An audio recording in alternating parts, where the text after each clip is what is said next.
So, about 5 months ago now, I decided to go back to university to study a master's degree. And something that surprised me this first semester was that a lot of people in my classes didn't know how to do research, or how to review the literature, as academics often prefer to call it. Research means something else to them. They're very sensitive about it. But anyway, a fair few of my classmates didn't know how to do research, and it wasn't their fault. No one ever taught them. It made me realize just how lucky I was to be taught those skills all the way back in high school, a fair few more years ago than I care to admit. That's why this video exists, because if a bunch of people with whole-ass bachelor's degrees don't know how to do research, then something's gone really, really wrong in the system. So where do we start? With a question, of course. What do you want to know? How to draw a realistic world map? Why stories are valued? How to run a successful smear campaign against renewable energy? Now that you have a question, your next stop is the shadowy place beyond the borders of academia's kingdom, Wikipedia. Yes, shockingly enough, the repository of all human knowledge is a good place to acquire human knowledge. Not all knowledge is made equal, though, and Wikipedia's knowledge is only one class above Fox News. This is for two reasons. One is the obvious, that anyone can edit Wikipedia. Yes, they have fact-checkers, but they can't catch everything all the time. The other reason is because Wikipedia is a tertiary source, and here we need to go on a tangent. Every source is subject to some level of interpretation that distances it from the absolute truth. The best sources are those that are least obscured by that interpretation. To judge the level of interpretation, we sort sources into primary, secondary, and tertiary. Primary sources are direct accounts of things or events, or data and statistics directly from experiments and surveys. Primary sources are only one level of interpretation away from reality, which makes them the best sources for constructing an argument. Secondary sources study primary sources. Journal articles, textbooks, and translations are all secondary sources. If you have a choice between a secondary source and a bunch of primary sources, go for the primary sources. Secondary sources are usually much shorter and wrap everything up in a neat little bow, but they're subject to the interpretation of their authors, which makes them less reliable. Tertiary sources collect the information from various primary and secondary sources and consolidate them all in one place.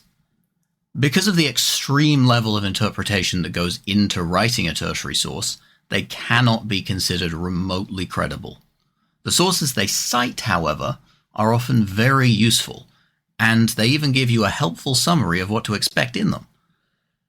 Wikipedia, my beloved, the greatest source for sources to ever source. So saucy. Now, once you have a primary or secondary source, you need to figure out whether it's one of the good ones. For this, we can use the CRAP test, which stands for Currency, Relevance, Authority, Accuracy, Purpose. Currency refers to the time something was written.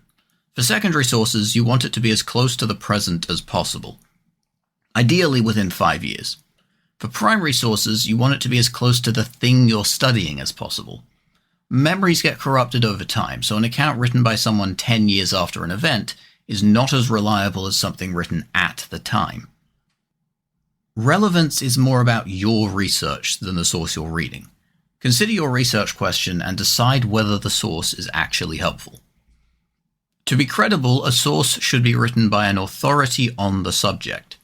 This isn't usually an issue for primary sources because everyone is an expert on their own experience. But for secondary sources, the author should have qualifications or experience to show they know what they're talking about. Accuracy is really a collection of criteria rather than just one. A source should stand up to all the same scrutiny you're putting your own work through. That means good spelling and grammar, citing its own sources, being internally consistent, and anything else you demand of yourself. Finally, the purpose of a source can betray a lack of credibility. If a tobacco company funds a study into the health effects of smoking, there's a serious conflict of interest going on. Basically, follow the money.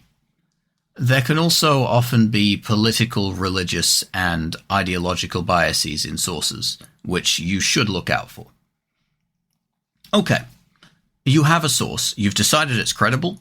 Now your number one goal is to never have to look at it again. Well, your actual number one goal is to get all the relevant information you can out of it, but we achieve both goals the same way, so potato potato. This is the part where we write everything down. Personally, I like to write down everything important about a source as dot points in the simplest words possible, plus a few quotes just in case, then summarize the entire source in 1 or 2 sentences. I take the short summary and the title of the source and add them to an index of the project I'm working on. That way, when I need a particular piece of information again, I can browse my index instead of looking through every single note I've made and use that to navigate to the right page of dot points. If I'm working on a project that requires formal references, I'll also include those alongside my title and summary in my index to save time on referencing later.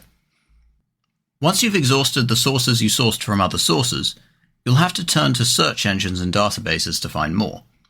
What most people don't realize is there's a lot more to searching than just plugging in a few keywords.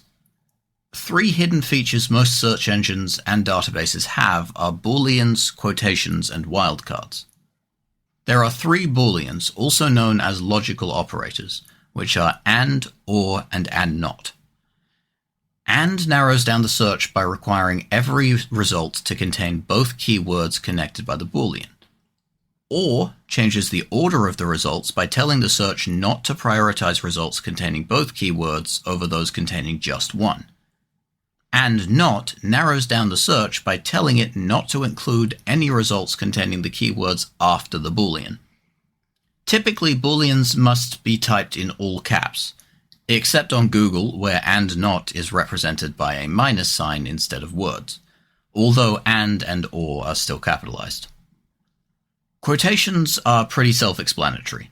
They tell the search that everything between the quotation marks must be included exactly as written in every search result. Wildcards are the only feature in this list that actually broadens the search results. If you include an asterisk at the end of a word, it tells the search to include every variation of that word. If you include an asterisk on its own, it tells the search that there's at least one other keyword that should be there, but you don't remember what it is. At some point, you'll decide you have enough information in your notes to form a coherent argument. It's important not to consider what position you're arguing until you have all the information in front of you.